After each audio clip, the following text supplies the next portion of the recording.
রাষ্ট্র, রাজনীতি, শাসন, প্রশাসন, সংস্কার এবং অর্থনৈতিক মুক্তির লক্ষ্যে বাংলাদেশের পক্ষের গণতান্ত্রিক রাজনৈতিক দলগুলোর উপস্থিতিতেই বাংলাদেশ জাতীয়তাবাদী দল ইতিমধ্যেই ৩১ দফা কর্মসূচি ঘোষণা করেছে। আমাদের ঘোষিত ৩১ দফা কর্মসূচি সমৃদ্ধ এবং স্বনির্ভর বাংলাদেশ গড়ার একটি ঐতিহাসিক সনদ বলে আমরা বিশ্বাস করি। ঘোষিত এই ৩১ দফা কর্মসূচির বাস্তবায়ন পরিকল্পনায় নৈতিক, মানসম্পন্ন, কর্মমুখী এবং প্রায়োগিক শিক্ষার উপরেও কিন্তু জোর দেওয়া হয়েছে।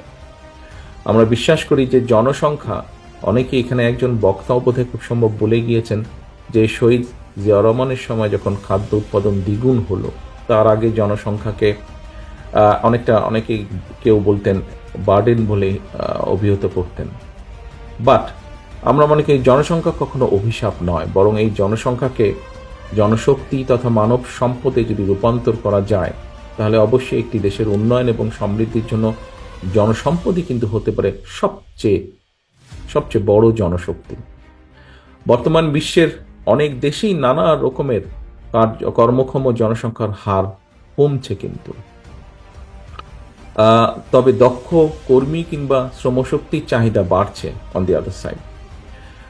এরকম পরিস্থিতির বৈশ্বিক প্রেক্ষাপটে আমাদের দেশের কর্মক্ষম জনসংখ্যা থাকলেও বিশ্ব বাজারের চাহিদার তুলনায় দক্ষ জনশক্তির অপ্রতুল।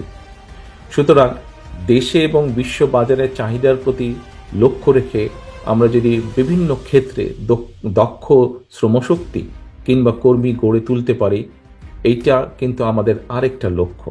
অর্থাৎ আমাদের যে বিদেশে প্রায় এখন ১ কোটির মতন প্রবাসী আছেন, যারা প্রতিদিন সারাদিন পরিশ্রমের মাধ্যমে যে বৈদেশিক মুদ্রা পাঠাচ্ছেন, আমরা যদি এরকম আরো বহু মানুষকে যদি স্কিল লেবারে পরিণত করে বিদেশে পাঠাতে পারি, এটাও কিন্তু একটা বিশাল অর্জন হবে আমাদের।